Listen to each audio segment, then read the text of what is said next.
Finally, under the combined attack of the Allies, the German army started to crumble, to fall back, to run from battle. Germany was at the mercy of the Allies. General von Ludendorff, the German chief of staff and virtual dictator, was forced to send a secret message to the Berlin government. The offer of peace must be transmitted immediately. The army cannot wait another 48 hours. The Allies could grant the armistice or fight on to unconditional surrender. Georges Clemenceau, the wartime French leader, urged that the Allies should march triumphant into Berlin. Our own General Pershing said, "Complete victory can only be obtained by continuing the war until we force unconditional surrender." But the world would not listen. So golden was the thought of peace that the armistice was granted. We celebrated. Not only because the war was over, but because it seemed that we had put an end to German militarism forever. Hadn't the German army been beaten? Hadn't the German plan for conquest failed? Hadn't the Kaiser had to run away to Holland, and his war leader, Ludendorff, to seek refuge in Sweden? And wasn't Germany now a republic, apparently like our own, based on liberty and equality? Didn't that prove that Carl Schmitt had rid himself of the old German tradition? That's what your father thought as he celebrated in 1918. But let's see what had really happened. When defeat was imminent, the men who had caused the war stepped conveniently into the background, leaving the weak opposition parties to take over. That was how, overnight, Germany became a republic. It had elected representatives, all the appearances of democracy. But beneath the surface, the old German system went on as before. The state officials of the Kaiser's empire were the state officials of the new republic. The industrialists of the empire ran the industry of the republic. Even the same teachers presided over the same classrooms, preaching the same gospel of nationalism and German racial superiority. And above all, the general staff of the empire continued to function, even though secretly. The old Germany still lived, and Carl Schmitt, too, had never really changed. In the first place, he never believed that his armies had been defeated. During the 4 years of the war, he had been told only of an unending string of victories. News of defeat had been kept from him. And when the fighting ceased, wasn't his glorious army still on foreign soil? Germany itself still uninvaded? And because Germany was granted an armistice instead of being forced to unconditional surrender, Carl Schmitt never saw Allied soldiers marching through his capital. Instead, the German army home again after the armistice, bands playing, colors flying. Like the army of Frederick the Great. Like Bismarck's army. Certainly not like a conquered army. Why then had Germany signed an armistice, Carl Schmitt asked himself? Why, a year and a half later, what he called the shame treaty of Versailles? Why was Germany, in his judgment an undefeated Germany, accepting the penalties of defeat? Bitter, self, Carl Schmitt was looking for a scapegoat. He found one. The one the German war leaders had always planned that he should find. Carl Schmitt never blamed the men who had caused the war. Instead, he blamed the men who had signed the peace. Thus, in Carl Schmitt's distorted thinking, the ill-fated German Republic meant a bunch of traitors that had stabbed the fatherland in the back. And the general staff, the great landowners, the industrialists, the state officials smiled contentedly.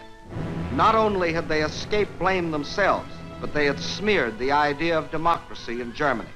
It was a blow from which it would never recover. Carl Schmitt would go back to the old tradition, the tradition of Frederick and Bismarck and the Kaiser, the tradition of militarism and war.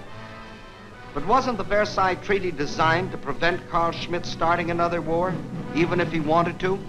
By this treaty, the Germans agreed to disband the general staff, to limit their army to 100,000 men, to hand over their fleet, to demilitarize the Rhineland and coastal fortifications. They found themselves never again to build an air force or submarines. And to enforce the treaty, Allied troops were to occupy the west bank of the Rhine, the Cologne sector for 5 years, the Koblenz sector for 10, the Mainz sector for 15. Further, there was the League of Nations, designed to prevent Germany or any other country from starting a war of aggression.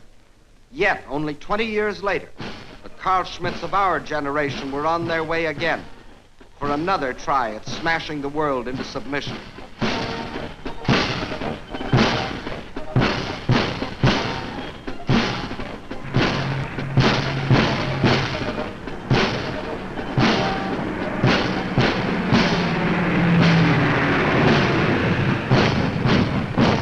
How was Carl Schmitt able to rearm so quickly?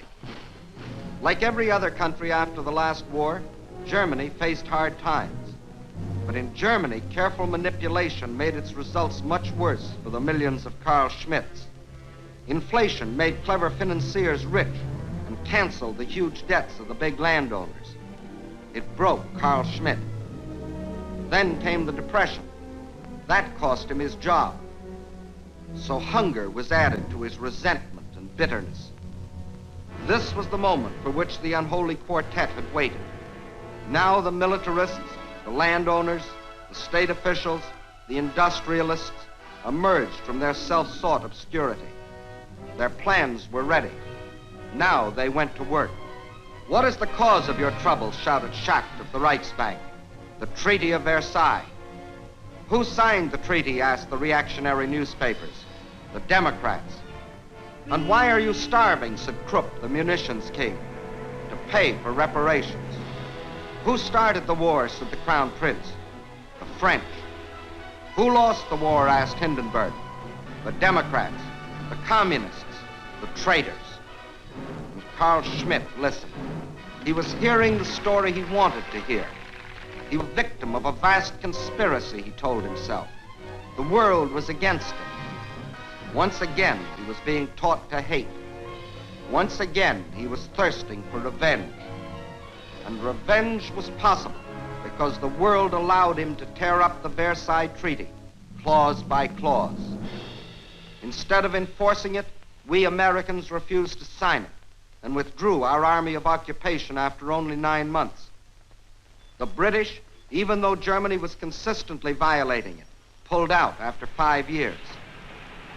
The French made one final attempt to enforce the treaty and marched into the Ruhr. But this made them so unpopular in a world drenched with heartbreaking German propaganda that they withdrew sullenly behind their Maginot Line. Now, let's see what would have happened had the treaty been enforced. Without a general staff, Germany could not have planned World War II. From a demilitarized Rhineland, she couldn't have attacked France or the Low Countries. Without an air force, she could not have blitzed Britain. With an army of 100,000, she could not have attacked the Soviet Union. Without submarines, she could not have threatened our own Atlantic lifeline. But the Treaty of Versailles was not enforced. And as for the League of Nations, we refused to join it. And other countries paid it little more than lip service. How Carl Schmitt got his soul. That's how the General Staff, the big industrialists, the state officials, the landowners, the gangster chieftains, put their plans into effect and prepared Carl Schmitt for his generation's attempt to smash the world into submission. That's how Carl Schmitt was trained for conquest, just as his father was trained by the leaders of his generation, and his father before him. Each generation accepting and adding to the German tradition. The tradition of ruthlessness and medieval barbarism. The tradition of a master race. The tradition of German superiority. A false picture of the world inside German heads. These are some of the explanations for the murdered Poles in Lublin. The murdered Italians in Rome. The murdered Belgians at Bandé. The murdered Americans at Malmedy. And these are the reasons why, in our generation, nearly 30 million men have had to die. Because deep in the soul of Carl Schmitt has been planted the love of aggression and conquest. And unless that passion is uprooted, 10, 20, or 100 years hence, a new generation of Germans will find a new leader who will show them the way. How shall that be prevented? A sound beginning has been made. This time, things are being done differently. At the end of the last war, an armistice by negotiation. This time, unconditional surrender. Today, Carl Schmitt knows beyond the shadow of a doubt that he was defeated. At the end of the last war, German armies parading through Berlin. This time,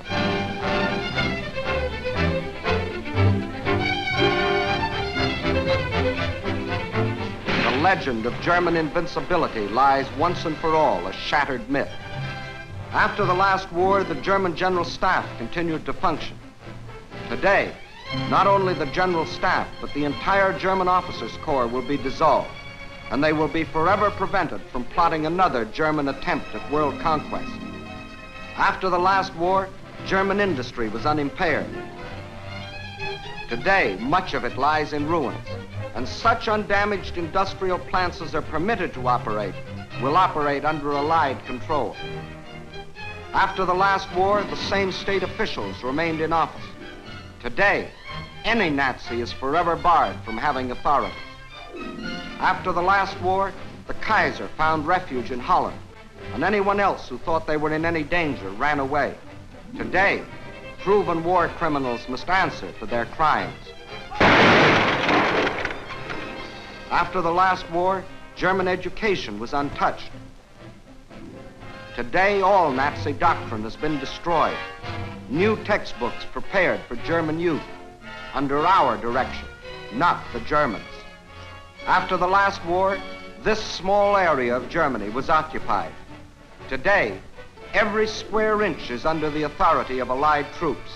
At the end of the last war, this was the government of Germany. Today, this is the government. We have come to Germany not as liberators, but as conquerors. And this time we shall remain for 10 years, for 20, if necessary, forever. Carl Schmitt himself will determine how long. For we shall not leave until Carl Schmitt has come to realize that he himself is responsible for not only the past, but the future. We have rid him of Hitler and the General Staff and Nazism and militarism. But we have not rid him of Frederick and Bismarck and the Kaiser, of his history and his tradition. That he must do for himself. Until he does, he is still a potential enemy of civilization. Only when he does can he take his place in the society of man. Then and then only will the German farmer, the German mailman, the German cop be like the folks back home. Then and then only can beautiful Germany, industrious Germany, cultured Germany join the peaceful nations of the world.